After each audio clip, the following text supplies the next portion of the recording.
Assalamualaikum. Hai, para jenius. Kita berada pada kisah Dewa Obat Tak Tertandingi. Ceritanya tentang King Yunzi telah dikhianati dan dibunuh. Seketika saat ia berpikir bahwa semuanya telah selesai, ia bangun di tubuh yang berbeda.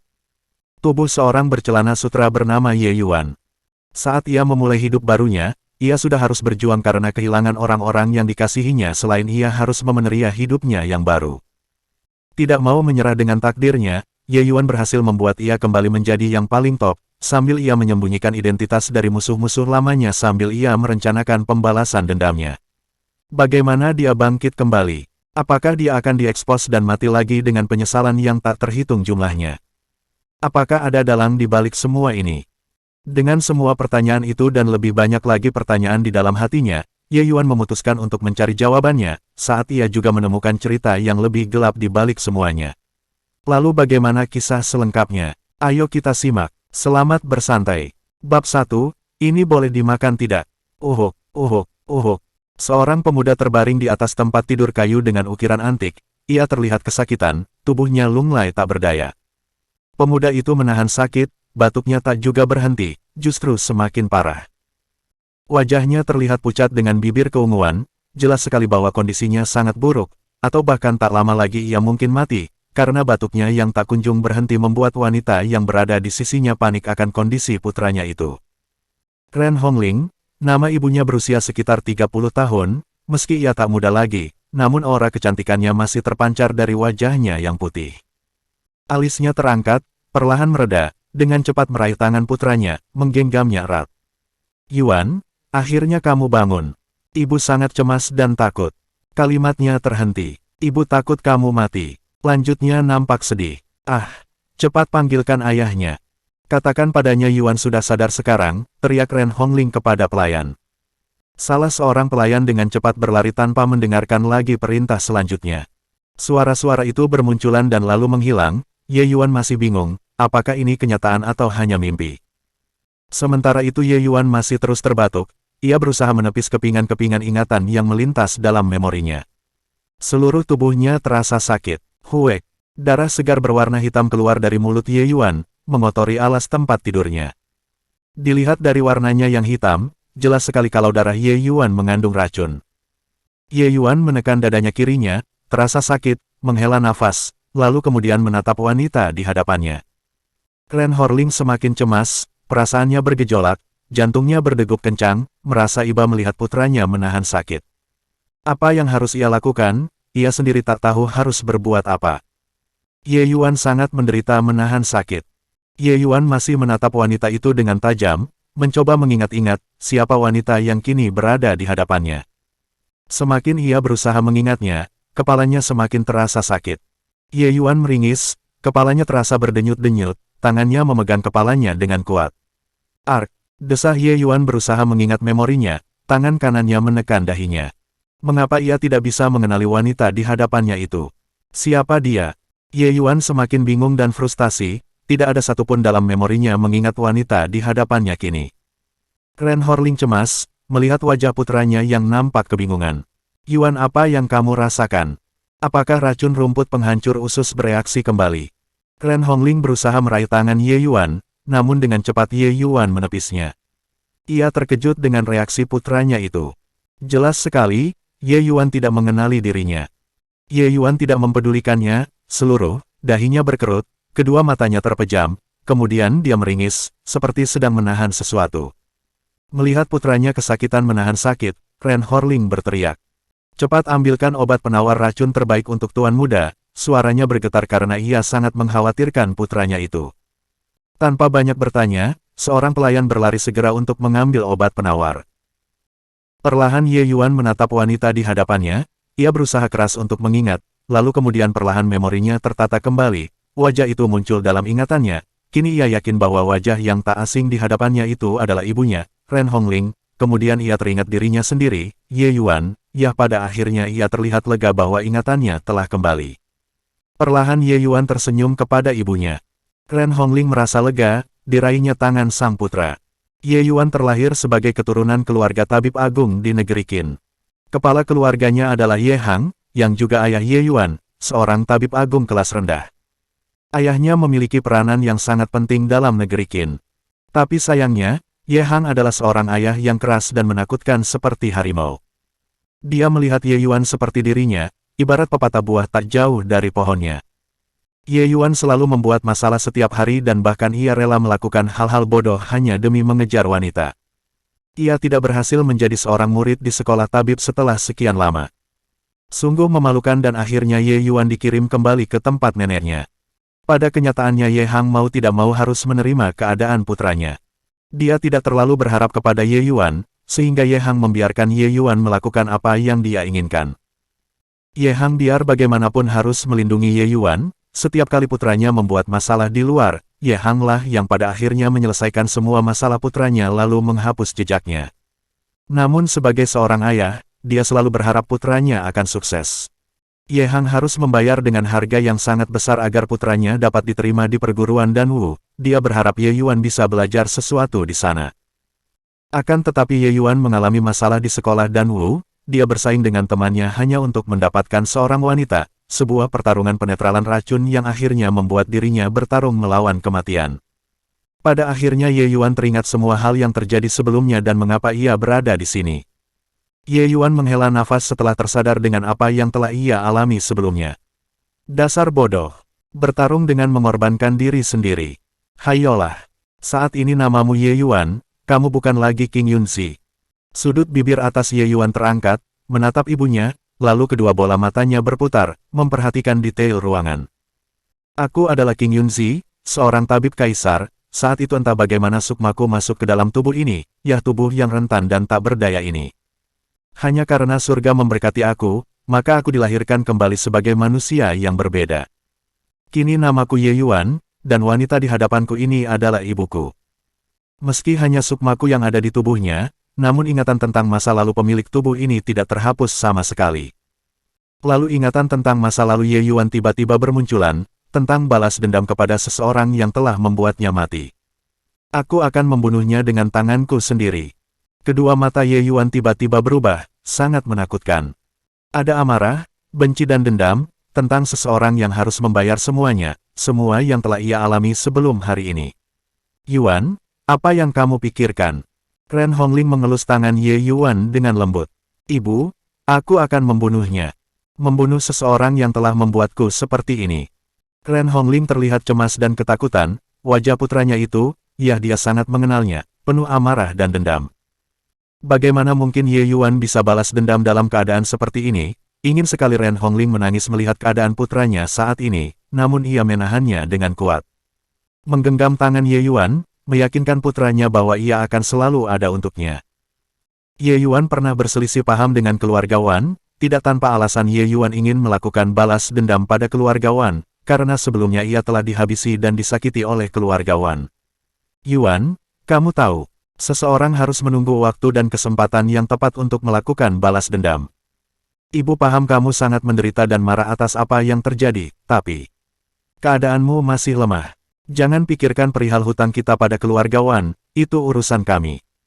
Ren Hongling tak dapat lagi menahan diri, air matanya jatuh. Saat ini yang terpenting bagi ibu adalah kesehatanmu, itu yang lebih penting. Ye Yuan merasa tersentuh melihat ibunya menangis, ia yakin ibunya sangat mencintainya. Ye Yuan meraih tangan ibunya, digenggamnya erat. Maafkan aku ibu, telah membuatmu khawatir. King Yunzi merasa bahwa dirinya kini telah menjadi Ye Yuan, meski sukmanya adalah dia namun tubuh ini milik Ye Yuan dan masih memiliki keterikatan dengan wanita di hadapannya, Ren Hongling, ibunya Ye Yuan. Ren Hongling sedikit terkejut mendengar Ye Yuan mengatakan sesuatu yang tak pernah ia dengar sebelumnya. Ye Yuan, putranya itu tidak akan pernah bersikap lembut pada siapapun, akan tetapi tatapan mata itu penuh cinta dan sayang untuknya. Ye Yuan si pembuat onar, pengacau, pembuat masalah kini telah berubah. Apa yang terjadi padanya? Mungkinkah semua kejadian ini membuatnya berubah? Ren Hongling menatap tajam anaknya penuh selidik, tertegun dengan apa yang dikatakan Ye Yuan, lalu ia tersenyum bahagia. Dengan kedua mata berkaca-kaca, Ren Hongling akhirnya berkata, Ibu senang, kamu baik-baik saja, anakku. Ren Hongling berusaha tersenyum, meski sebenarnya ia ingin sekali menangis dan memeluk putranya itu, betapa ia sangat bahagia, Ye Yuan masih hidup. Brak. Suara pintu ditendang dari luar dengan kasar. Ren Hongling dan Ye Yuan terkejut bersamaan menoleh ke arah pintu. Ternyata kamu masih hidup. Dasar bajingan. Kamu benar-benar tidak takut pada ayahmu. Ye Hang, ayahnya masuk ke ruangan dengan kasar dan wajahnya terlihat murka. Suaranya terdengar keras ke seluruh ruangan. Ye Yuan menekan telinganya, terasa sakit. Suara ayahnya membuat gendang telinganya berdengung. Sebenarnya semua penghuni ruangan menyadari bahwa Ye Hang tidak benar-benar marah. Ia amat sangat gembira melihat putranya masih hidup. Ye Hang sangat khawatir dengan nasib putranya, bahwa ia tidak akan pernah terselamatkan. Ye Hang terlahir sebagai lelaki keras dan kasar, padahal leluhurnya keturunan tabib agung, keluarga keturunan dengan pendidikan dan tata krama yang baik, akan tetapi Ye Hang lebih pada keturunan lelaki dari pegunungan. Ye Yuan memiliki tabiat yang sama dengan ayahnya, keras kepala dan kasar. Suamiku, Yuan baru saja tersadar dan ia berhasil melewati kematian, sebaiknya kamu tidak seperti itu, ucapkanlah kalimat yang baik untuknya. Ye Hang hanya tersenyum melihat ekspresi istrinya yang terlihat kesal kepada dirinya. Perlahan ia mendekat, berdiri di sisi tepian tempat tidur, tatapannya tertuju pada noda warna merah hitam yang tertinggal di alas tempat tidur. Sepertinya anakku memiliki kehidupan yang sangat diberkati, dia bisa selamat dari kematian, hahaha. Ayo buka mulutmu, telan pil penawar racun ini, dan bersihkan racun dalam tubuhmu. Kamu akan baik-baik saja setelah menelan pil ini. Ye Yuan menatapnya sesaat, kemudian melirik ibunya. Kedua alis Ren Hongling terangkat, seakan bertanya kepada sang suami, apa itu? Ini pil penawar racun, apa kalian tidak percaya denganku? Ye Hang meradang. Hei, aku, ayahmu Ye Yuan. Suaranya meninggi, lalu mereda setelah melihat wajah Ren Hongling seakan mengatakan, jangan lakukan itu. Ye Hang menghela, lalu tersenyum sinis. Obat itu akan membersihkan semua racun dalam tubuhmu. Karena curiga Ye Yuan segera melompat ketakutan dan dengan cepat menarik tubuhnya ke belakang tempat tidur. Apa mungkin, pil itu bisa dimakan? Ye Yuan berteriak kedua matanya melebar. Ye Hang menggeram kesal melihat tingkah laku putranya. Kamu, bocah kecil, apa kamu pikir pil ini bisa merusak otakmu? Hah? Apa kamu lupa status ayahmu?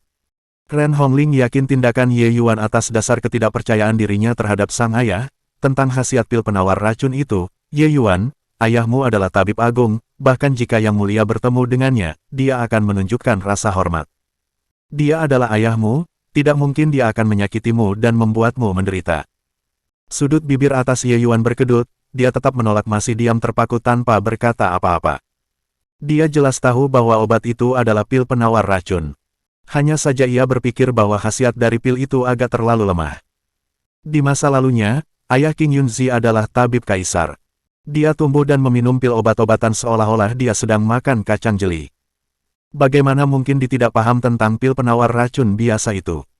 Meskipun minum pil penawar racun itu tidak akan mampu membantu menetralkan racun di tubuhnya, efeknya terlalu lemah dan tidak akan dapat sepenuhnya menghilangkan semua sisa racun di dalam tubuhnya. Para tabib rata-rata tidak dapat mendeteksi racun ini, dan tidak akan terlalu berpengaruh pada kesehatan Ye Yuan di masa depan. Akan tetapi racun-racunnya akan tersembunyi di dalam tubuhnya, dan selamanya terikat. Racun itu juga yang akan dapat mempengaruhi perkembangannya di masa depan khususnya jurus bela diri. Bahkan pil penawar racun itu tidak akan mampu mengeluarkan racun rumput perobek usus dalam tubuhnya. Wajar jika ia tak mempercayainya. Saat kejadian Ye Yuan dikirim ke rumah dalam keadaan tak berdaya dan sekarat, racunnya sudah menyebar ke seluruh tubuh. Dia hanya bernafas tetapi tidak bisa berbicara. Bahkan untuk menelan pil penawar racun saja dia tidak mampu. Saat itu Ye Hang benar-benar tidak berdaya melihat putranya, karena kesal maka ia membawa para pengawalnya pergi untuk berperang melawan keluarga Wan. Sebelum mati, King Yunzi adalah seorang tabib kaisar, jadi dia tidak percaya dengan pil yang ditawarkan Ye Hang. Pengalamannya dalam dunia pengobatan jelas tidak bisa dibandingkan dengan tabib agung seperti Ye Hang. Ye Yuan meringis, menatap pil di tangan ayahnya. Melihat ekspresi putranya, Ye Hang menjadi sangat kesal. Kamu, bajingan kecil, berani-beraninya meragukan khasiat obat ayahmu sendiri. Ye Hang naik pitam, matanya merah menahan amarah. Ye Yuan menatap tak berdaya obat hitam kusam di tangan ayahnya. Melihat sekali lagi pada mata ayahnya, ada kemarahan di sana, dia membuka mulutnya dan berkata, rumput abalone merah terdiri dari 2 bagian, dan Green Snake Gal tidak memiliki 1 bagian. Seharusnya obat itu disempurnakan terlebih dahulu. Kesalahan terbesarnya adalah menambahkan besi sulfat ke dalam pil penawar racun. Tidak akan meningkatkan efek obatnya, justru sebaliknya, mengacaukan komposisi obat pil penawar racun itu sendiri. Ayah, karena ayah mengalami kesulitan untuk memperbaiki pil itu, justru malah menurunkan standar ayah sendiri. Ye Hang sangat terkejut mendengar apa yang baru saja Ye Yuan katakan. Awalnya ia sangat marah, setelah mendengar penjelasan Ye Yuan, ia menahan diri, lalu menyimak setiap perkataan Ye Yuan dengan jelas dan detail.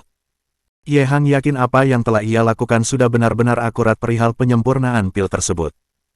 Penjelasan Ye Yuan membuat dirinya berpikir keras, alisnya terangkat lalu kemudian dia memicingkan kedua matanya, benarkah dia anakku? Kini tatapannya berubah. Ye Yuan bisa menjelaskan dengan gamblang perihal kekurangan dan kelebihan pilnya. Ye Hang ragu, apakah pemuda yang kini di hadapannya itu adalah benar anaknya, Ye Yuan, tapi secara jelas dia memang Ye Yuan. Kini kedua bola matanya menelisik ke seluruh bagian tubuh Ye Yuan, dari ujung kaki hingga ujung rambut. Tidak ada yang berubah, jelas dia anakku. Gumamnya keras. Jangan menatapku seperti itu, aku anakmu, ayah. Teriak Ye Yuan pada akhirnya karena ayahnya sudah sangat terlihat curiga dengan dirinya. Hei bocah nakal, jangan sok pintar seakan kamu tahu segala hal perihal pengobatan, bahkan ramuan penawar racun sederhana saja, kamu enggak becus. Ye Hang naik pitam, tapi sebelum semuanya terlambat dan ayahnya makin mencurigainya karena kesalahan yang King Yunzi lakukan, dengan cepat Ye Yuan berlari menghampiri ayahnya, meraih pil penawar racun itu dari tangan ayahnya, menelannya dengan cepat. Ye Yuan tersenyum, seharusnya aku menjaga perilaku di hadapannya atau dia akan curiga. King Yunzi tersadar bahwa kini dia berada di tubuh Ye Yuan, anak dari laki-laki pemarah dan keras kepala di hadapannya itu. Oke para jenius, kita bertemu lagi di bab selanjutnya. Semoga apapun yang kita upayakan, semuanya bisa tercapai bahkan lebih dari yang kita harapkan. Wassalamualaikum.